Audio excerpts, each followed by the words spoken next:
Okay, I hit live. I think we're gonna need a couple of seconds just to get situated and get people to arrive at our page.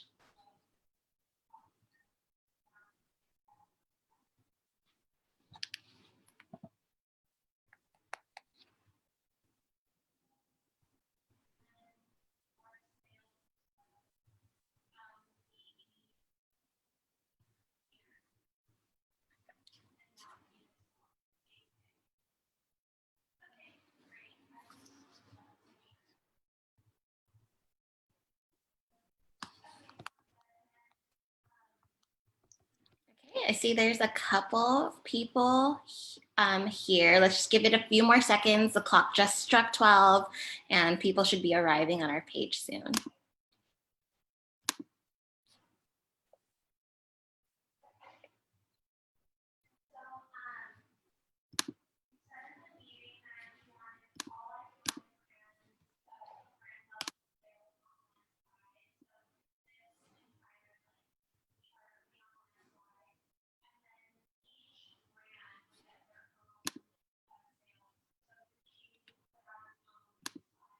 Okay, Maureen, let's get started. All You right. ready? Okay. Hello to our viewers at home. I'm Joyce from the museum's social media team. Welcome to the first digital discussion for our virtual Bouquets to Art Week. Today we have Maureen Marie Fox, a docent at our museums, who will teach us all about Bouquets to Art and its 36-year-long history with the museum. Welcome, Maureen. Thank you, Joyce, and welcome to all of you viewing from your respective homes or wherever, probably not offices at this point. So it's my pleasure to join you for the kickoff to Virtual Bouquets to Art Week. I'm a docent at the museum, but prior to becoming a docent, I spent 20 years in the Fine Arts Museum's Auxiliary, which is the volunteer group that puts on the Bouquets to Art event. And let me just mention in line with that to recognize the two chairs for this year's Bouquets to Art, who are Kathleen Taylor and Jennifer Forbeck. And so these two chairpersons worked all year long with their respective committees to plan for this event, only to have it be rescheduled. I know they're joining us today, so we will thank them vicariously for their work that led up to this. What I'm going to do today is take you through the history of the event. How did it start? What goes on behind the scenes to put it on? Everything from the floral designers to the art that's selected. And we're going to then look at some of the artwork that is interpreted in flowers. So let me start my slide presentation and we'll start to go through that.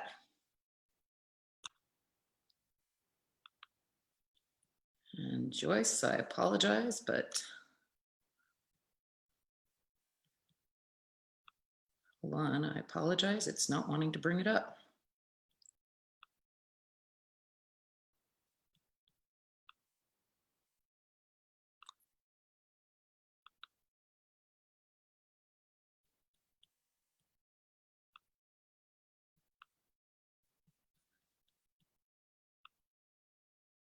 We're having slight technical difficulty. Let me.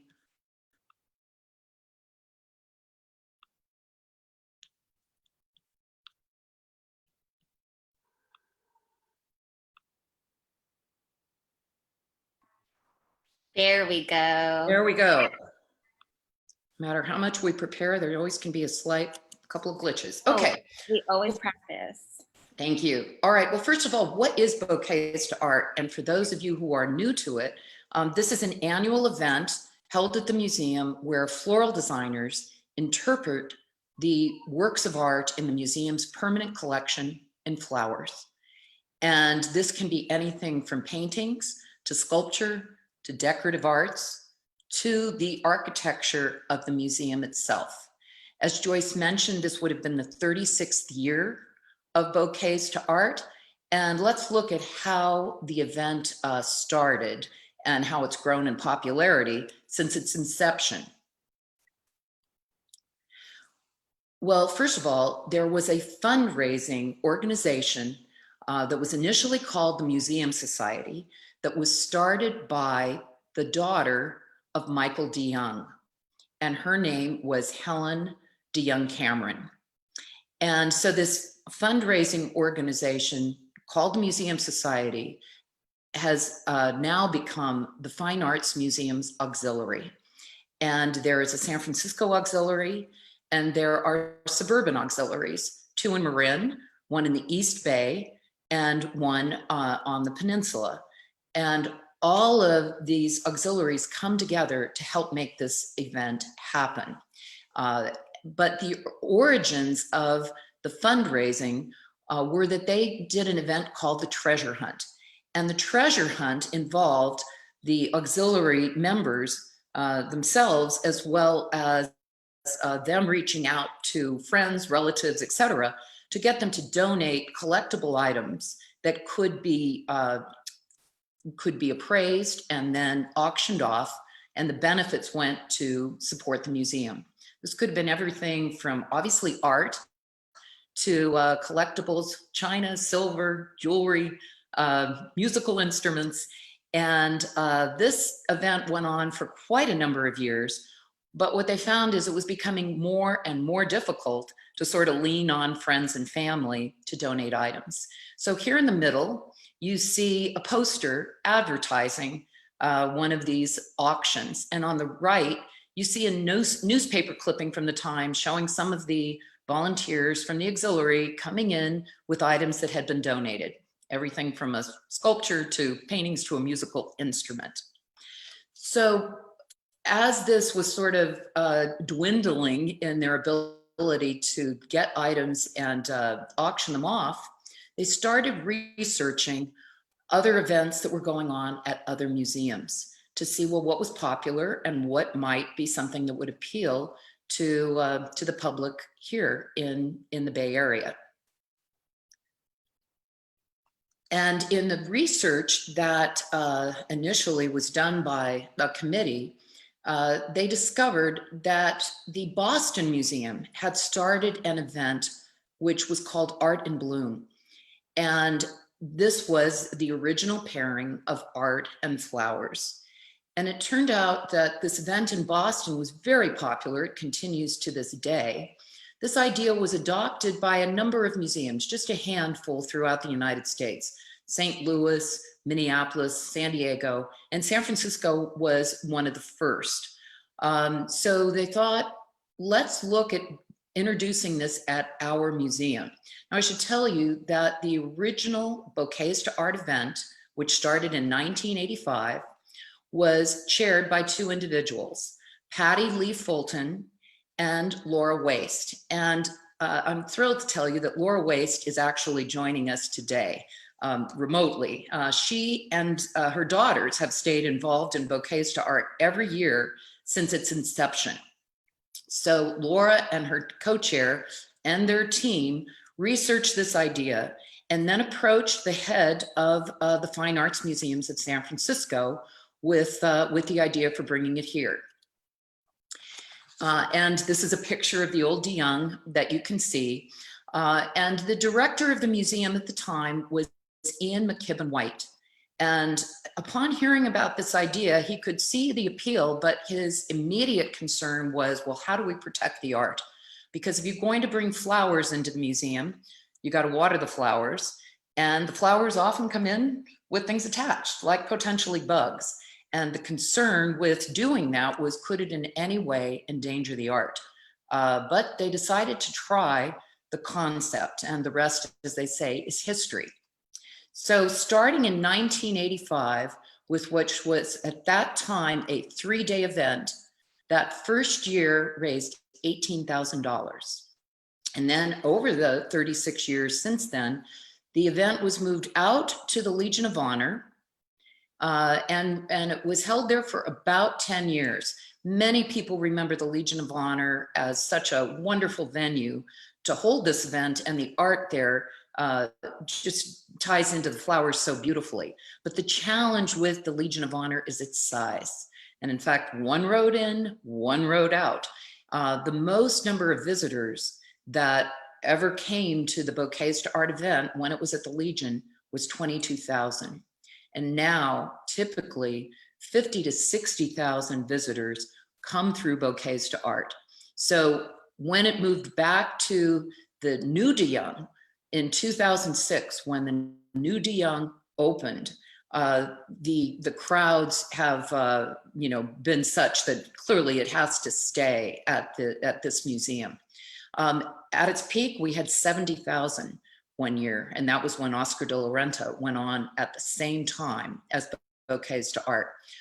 Well, the number of visitors has also driven not only the venue, but also increasing the duration of Bouquets to Art from that original 3 days to now a full week, including 2-member evenings. So you can see how this event attracts so many visitors and people not only from the Bay Area, but from throughout California, and even people fly in for this event.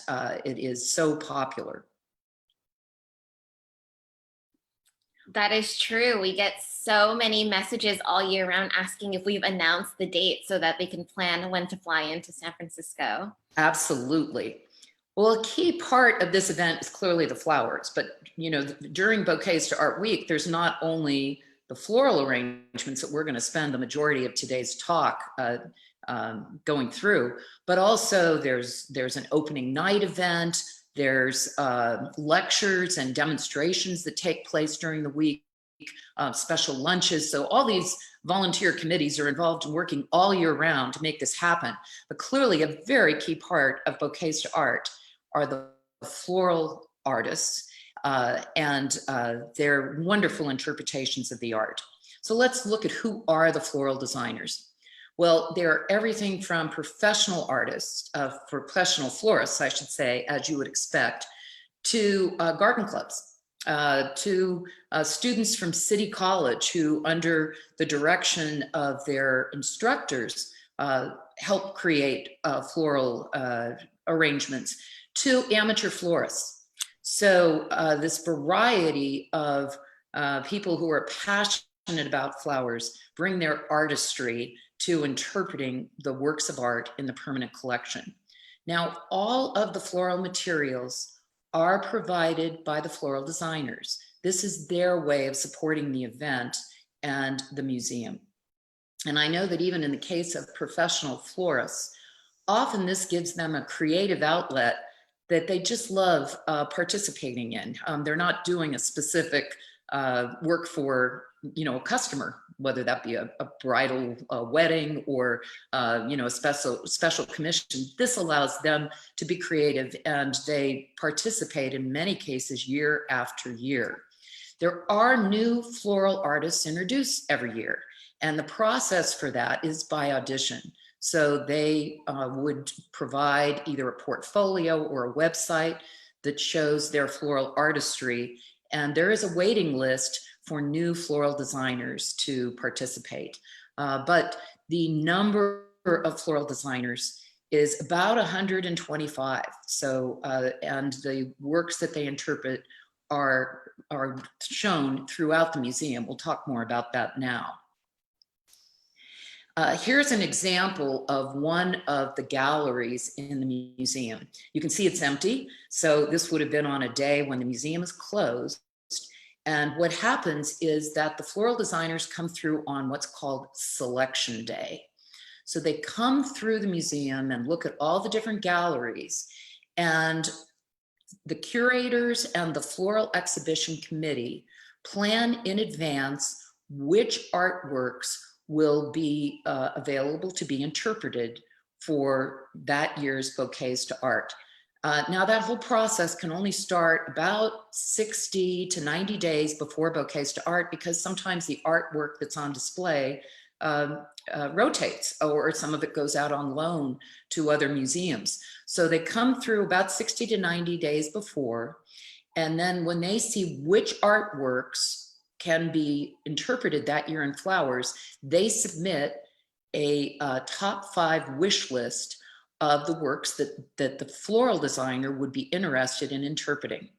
And then a matching process occurs. So the floral exhibition committee sits down and looks at which artworks the floral designers are interested in, and then tries to give them one of their top choices.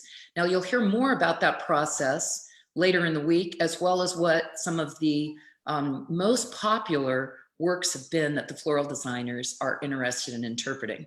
One, by the way, is right there on the right in this gallery, and that's called the woman with the Spanish scarf, that tall redhead that's there on the right. You will hear more about that later this week. So the floral designers are told which piece they've been assigned, and then they start to think about how do they want to interpret it. Now they start by going to the San Francisco Flower Mart. We are fortunate to have one of the premier flower marts in the entire world. So we have an incredible selection of both locally grown flowers and those that are interpreted. So the floral designers go to the mart to see what's in bloom and then select what materials they want to use in creating their floral interpretations of the artwork that's on display in the museum. Here's just another shot of our wonderful flower mart. So once they've decided what materials they're going to use, they bring them to the museum on what is called setup day. Once again, this is on a Monday when the museum is closed, and on setup day, the Monday of Bouquets to Art Week, the floral designers all arrive about 8 a.m. in the morning. You can see a lineup there where they're coming through, and their floral materials are being inspected by the museum's conservation team. Those are the individuals in the white coats, and they're looking at every flower and vase and everything that is going to be used to make sure there's absolutely nothing that would be brought into the museum that could in any way affect the artwork and create any damage. Here's actually a list of the materials that can't be used. Now, I'm not going to spend a lot of time on this because tomorrow's lecture, you're going to hear directly from one of the conservators, Tricia O'Regan, who will take you through what can and cannot be used. But clearly what the conservation team wants to make sure of is that anything brought into the museum can't in any way damage the art itself or even the framing for the art. So that'll be an interesting talk to hear from tomorrow. So when the floral designers come into the museum at about 8 a.m., we see here some of the art pieces, the floral art pieces being created. On the left, you see one of the designers coming in. Now she's into the main part of the museum, so we know that she has passed inspection. So she's getting ready to set up her piece. In the middle, we see one of the conservators actually measuring the height of one of the floral arrangements. So this is actually one that's quite tall. It sits right on the floor, but typically they're on some sort of a pedestal, or it's known as a plinth. And so they measure the height of the pedestal and then the floral piece above it to make sure that with the crowds that come through the museum, if by any chance it got knocked over, it can't hit one of the art pieces. So you can see that that's a pretty important part of the conservation effort as well. And then on the right, you see one of the other floral designers busily at work creating the her interpretation of the art piece behind it. So they arrive about 8 in the morning, and then the floral designers have to complete everything by about 2 in the afternoon. At that point, the maintenance team comes in, sweeps up everything, makes sure everything looks perfect, and literally Bouquets to Art Week starts that evening. And the floral designers return to visit with the guests at the opening night gala. We'll see more about gala pictures or opening night later in my talk. Well, now let's look at some of the floral interpretations of artwork that's on display. And I have tried to show you some pieces that maybe you wouldn't have necessarily expected to be interpreted in flowers. And I think this shows you the creativity of the floral designers. On the left, we see a floral design interpreting a sculpture that is in that vitrine, the display case behind it. That is a piece by an artist named Manuel Neri. It was titled Seated Woman Bather, and it was done by as I mentioned, Manuel Neri in the early 1960s. Actually, that's his wife that he used as a model for it, who was also an artist herself. That's part of our contemporary art collection. In the middle, we see Navajo blankets being interpreted. So that's part of our Thomas Weisel Navajo blanket collection. And here the floral artist is being inspired by the weaving itself, and in such a clever interpretation of those, the brilliant reds and blacks and whites of the weaver. And then on the right, we see one of the Dale Chihuly blown glass pieces of art interpreted in flowers. So this kind of just shows you, when you come to the museum during Bouquets to Art Week, the fun is just to wander the galleries and to see the various pieces on display and the floral interpretations of some of them. There's over 100 floral designs on display throughout the 3 floors of the museum. So now what I want to do is take a couple of the permanent collection works of art and then talk about them and show you how different floral designers have interpreted them. And listen later this week, because there will be an additional discussion by, I believe, curator Karen Brewer, who will talk in more depth about this whole process. But here's a piece, and it's called Oranges in Tissue Paper by an artist named William McCloskey. It's a rather small piece. It's a still life. And this artist has captured oranges that you see on the right. We see just the fruit itself. And then in the middle, we see tissue paper wrapping the oranges. And then on the left, we see actually an orange cut open, where you just want to lift out one of those orange segments and have a bite. It looks literally that realistic. It's a very limited color palette. We see the oranges. We see the dark wood of the table that they're displayed on, the white of the tissue, and then behind it, we see a dark blue velvet-like curtain material. And notice that use of the blue and the orange, those complementary colors that really bring out the orange color itself. Tissue paper, by the way, is how oranges would have been shipped. And in fact, when we look and we see the date of this painting, 1890, the painting was created shortly after the Santa Fe Railroad had completed the transcontinental tracks, so that not only people, but also goods could be shipped from one coast to the other. And in 1875, when the tracks were completed, the orange industry just took off in California. So we know Orange County, which where so many citrus trees were, this was known as the second gold rush in California. And here the artist, who was a formal portrait painter, took such painstaking care in depicting the oranges and this industry that had taken off in California at the time. Well, now let's look at some of the floral interpretations of this work of art. On the left, we see one where you see the beautiful orange flowers, a variety of orange roses in various stages of opening. And some of those little round balls are actually a flower called Hypericum, that the floral designer is really focusing on the texture of the orange rind itself. And then above it, we see the white capturing the movement of the tissue paper.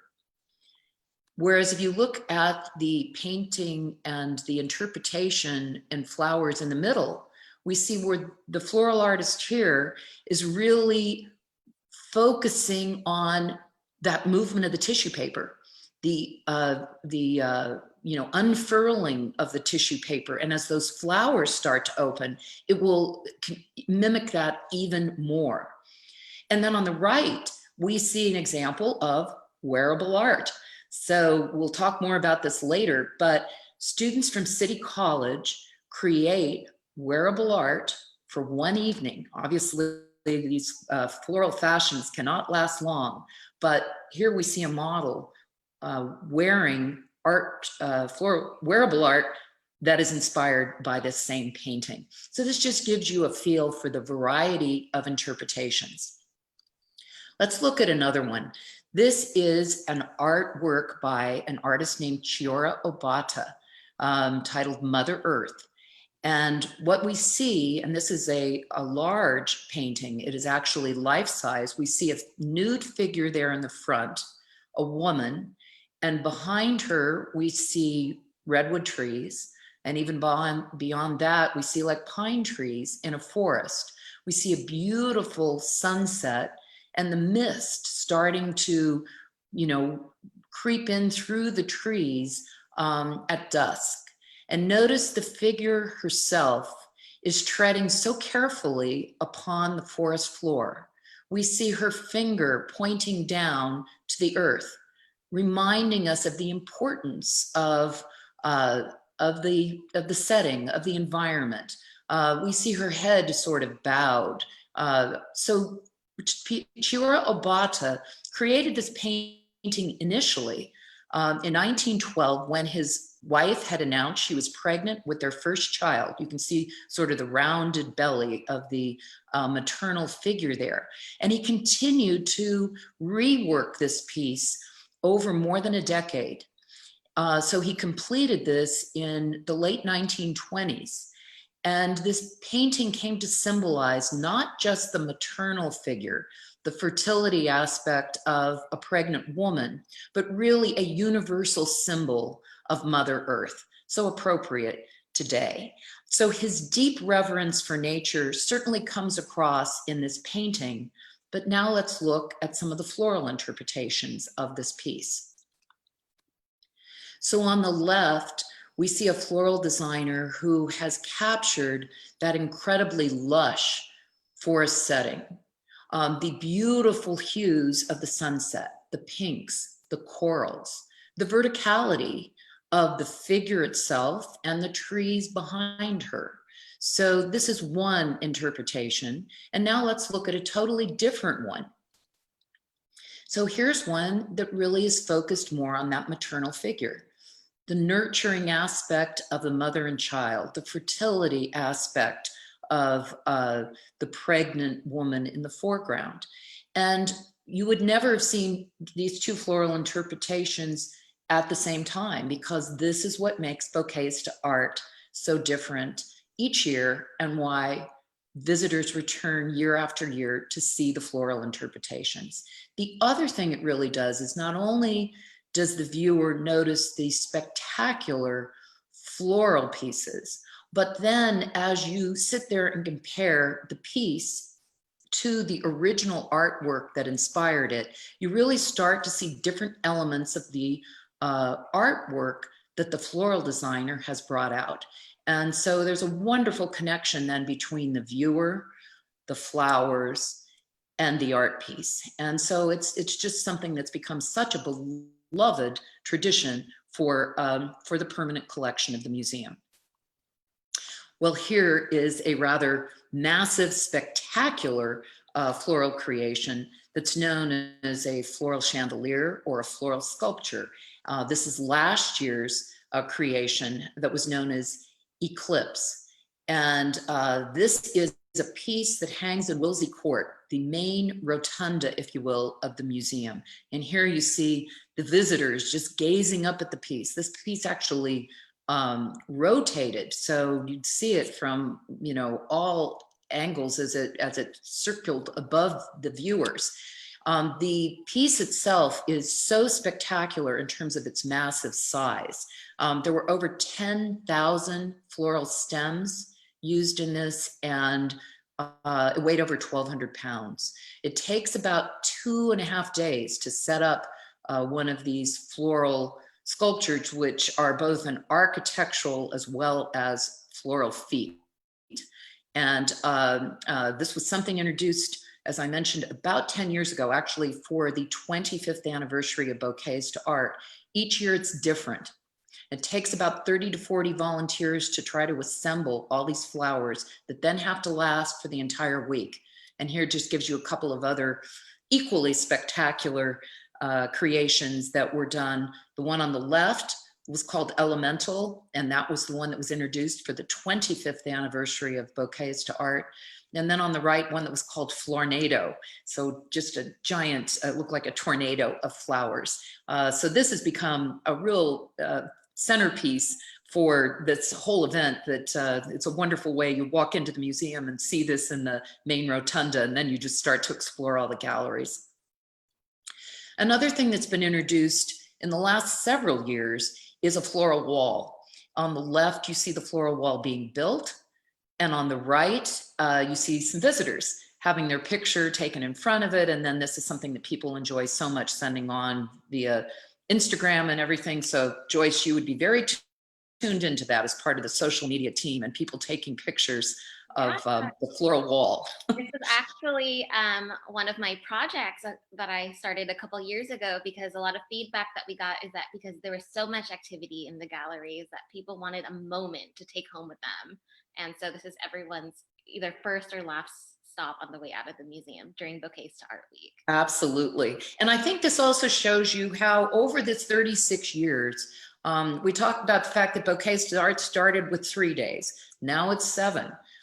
The floral chandelier got introduced. The floral wall here got introduced. And then here was something else that has become a very fun aspect of it. We saw it in the one of the oranges and tissue paper, but floral fashion, wearable art that's actually a judged competition. To participate, 75% of the flowers have to be real. And students from City College are the ones that participate in this.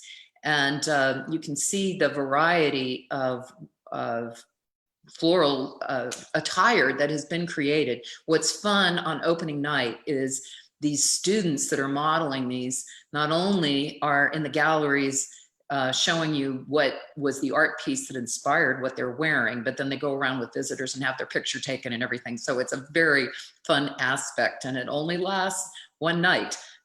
So this is another new thing that's been introduced, and when things become popular, they get incorporated into the overall week's activities.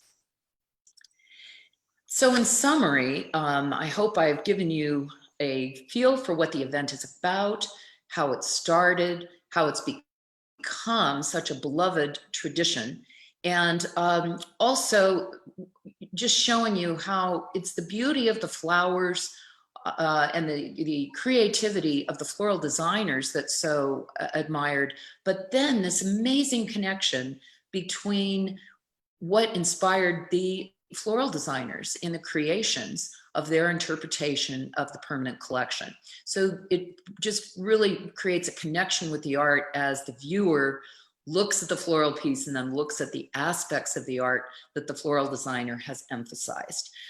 Since its inception, Bouquets to Art has raised over $7 million for the museum. It started with that first year, 3 days, and $18,000 fundraiser, to now, after 36 years, more than $7 million. This has been used for everything from acquiring art, such as Wayne Thiebaud's piece that hangs in our modern art gallery, to most recently exhibitions, everything from Monet, the late years, to the early Rubens, to the Bonnard exhibition. And so the Fine Arts Museum's auxiliary directs how the funds from a given year will be used, and based on what the museum has said is on their wish list to support. So I think you can see how popular this has been, and certainly later this week, you'll have the opportunity to hear from the conservation team. You'll see a floral demonstration, and I'll let Joyce tell you more about it, and certainly open this up to questions. So thank you for being part of Virtual Bouquets to Art Week. Thank you, Maureen. That was an incredible presentation. You're welcome to stop your screen share now, and then we'll get ready to take live questions from the audience. Okay, Sure, we're all set. First of all, I wanted to say that was incredible. Again, I have learned so many new fun facts about this little tradition of ours, even as a staff member. And my personal favorite takeaway from Bouquets to Art is how these designers can bring out little details that we may overlook in some of these paintings, which is really funny because you and I get to see these paintings every day at work.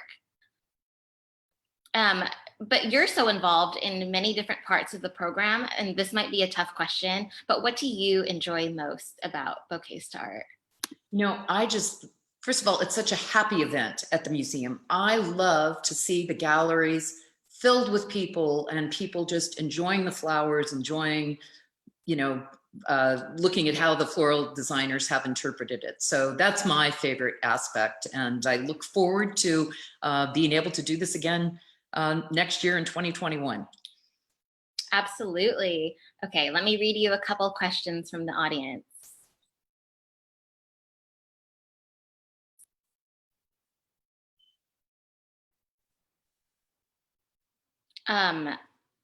What do you think makes Bouquets to Art at the De Young stand out from other museums that do floral art events? Oh, that's a good question. Well, first of all, I think any of the museums that have an event like this, it's considered very popular at those museums. I would say what's different about San Francisco's is ours runs a full week. Many of the museums only run it for 3 to 4 days. And if you do it that way, the flowers can kind of last probably 3 days pretty successfully. But to keep it going all week, you've got to have people come in to refresh the flowers, and we do that. Secondly, a big part of the event, the week at our museum, is all the other things that go on. We bring in floral designers from around the world that give demonstrations and talks. That's been a very popular thing, and people fly in for that. And by the way, one of the things with everything that everybody's been seeing during the pandemic, one of the things you saw in New York was Lewis Miller, who's a floral designer there, who goes and creates what's called floral flashes. So we've heard of dances that are flashes. He creates it with flowers, and you saw him this year doing that in New York to support the first responders and those working in hospitals. He was to be one of the speakers this year, and they're hoping that he will be able to return next year. But it's fun things like that. So he would have been talking about it. If he comes back next year, that'll be really interesting to hear what he did. And another question is, are there any non-local exhibitors? Oh, absolutely. First of all, they aren't just from directly from San Francisco or even just the immediate Bay Area. Some come from like Sacramento. The one that comes the farthest is a floral designer that comes in from Tokyo. So it's very popular. They love the creativity. And many participate year after year, many for more than, 2 decades. So yes, it certainly is a popular thing just for the floral designers to do this. They enjoy it quite a lot. And as I mentioned, they provide all the flowers, the materials themselves. And another question we received is, when do people get to see the floral fashion exhibits? The floral fashion is one night only, because as you can imagine, trying to create the clothing, the wearable clothing, not only stitching the model into it for it's one night, it's the opening night. So that's kind of a fun thing for the people that come to the opening night. When it was introduced, it became so popular that they had to just keep it up. And the City College students are really amazing. And another question, how far in advance do you start planning out this annual event? Oh, thank you for asking that. And that is a real testimonial to the Fine Arts Museum's auxiliary. So this is a year-round planning effort. So people work all year from a planning standpoint to execute that 1 week. So when I gave credit to Jennifer Forbeck and Kathleen Taylor, who were this year's co-chairs, they oversee all of the committees, everything from corporate sponsorships to the opening night gala that has a theme and has patrons and everything that support that event, to the people that work with the floral exhibitors, to there's a committee that works with the students that are going to do the wearable fashion. There's a big raffle effort that goes on, and that's been one of the most successful parts of Bouquets to Art as well from a fundraising standpoint. And then I mentioned the San Francisco Auxiliary kind of plays, not kind of, but plays the lead from a planning standpoint. But you can imagine bringing 50 to 60,000 visitors through the museum in 1 week. The suburban auxiliaries also help with staffing, because trying to staff 7 days is a major, major effort. And so there's a lot of support and also underwriting assistance that the suburban auxiliaries provide to support this event. Another follower of ours asked, Maureen, do you have a favorite display of all time in your history of your involvement with Bouquets to Art?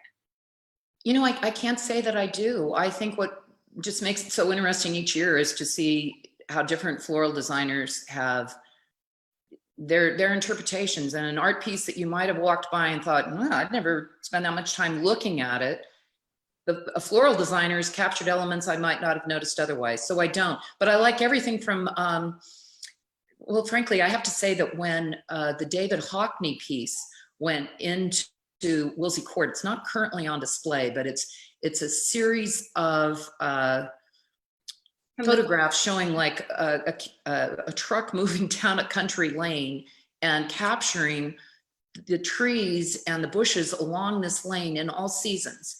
And the floral designers that started interpreting that, it was just amazing. I wouldn't have been able to come up with something that would have captured it. So I think it's just seeing the variety of artwork, everything, you know, as I mentioned, it's everything from sculpture to paintings to decorative art. So it always makes it new. Are you able to take a couple more? They're rolling in. Okay. From Kim Falls, great presentation. Any complaints of visitors about sensory or smell overload? And are the galleries open for floral bouquets or just a selected few? Okay, let's see. I have never heard of people being overwhelmed by the smell. So, but I'm not allergic to perfumes and so forth. So I put that in as a caveat.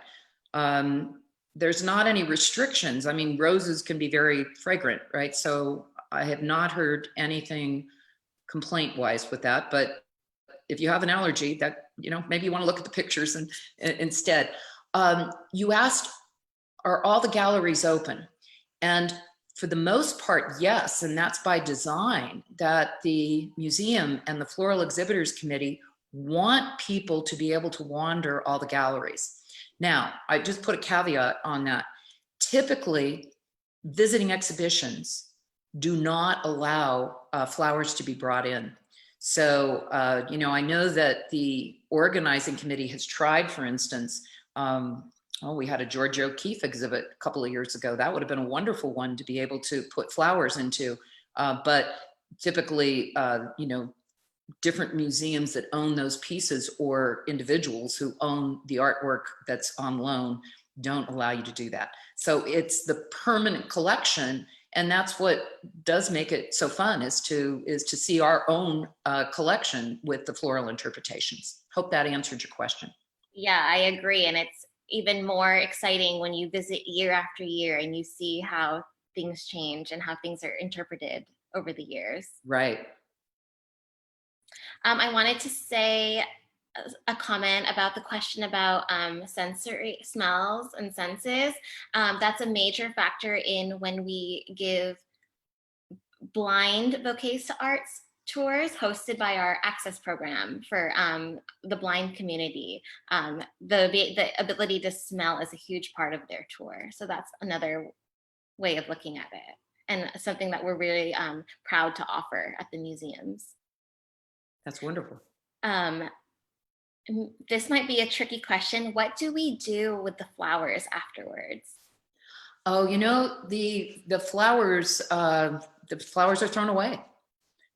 So they, you know, by the end of the week, certainly the greens and everything would probably have been kept in the display all week long. So they are as it's dismantled, they're probably thrown away. Although some of the floral designers, who knows, they might be able to salvage some of the flowers and take them home, but that's not really the intent of it. The intent is to awe everyone in the museum that week.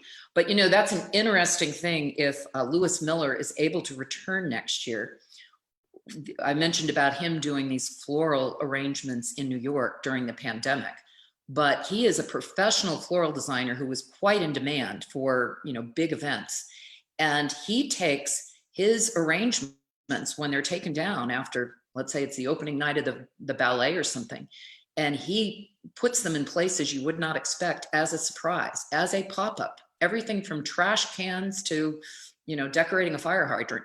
So that would be fun to hear. But he actually took this idea of reusing flowers that are used for a big event and putting them in places that bus stops, everything that would surprise the visitors. That's part of the attraction of what he does with this floral flashes. So come back and hear more about how he does it. We have one last question that I'm happy to help you answer, Maureen. From Ramona, are there many workshops for members to participate in during this Bouquets to Art Week? Yes, there are. We're going to have 2 bouquet building workshops later this week. Please check your membership email newsletter. That was sent out this morning, and you can also see the schedule of programs at deyoungmuseum.org/bouquets. And with that, I think we're gonna wrap it up. Thank you so much, Maureen, for this fabulous overview of the 36th history of Bouquets to Art. And thank you to all the amazing team members who make this tradition come to life every year. Thank you. Pleased to be part of it. It looks like a really fun week. Yes, and you're the perfect person to help us kick it off. Thank you. Tomorrow, we'll dive deeper into Bouquets to Art and learn about how our conservation department keeps the art safe with live flowers and new materials entering the galleries. So we'll see you again tomorrow here on Facebook Live. Bye, everyone.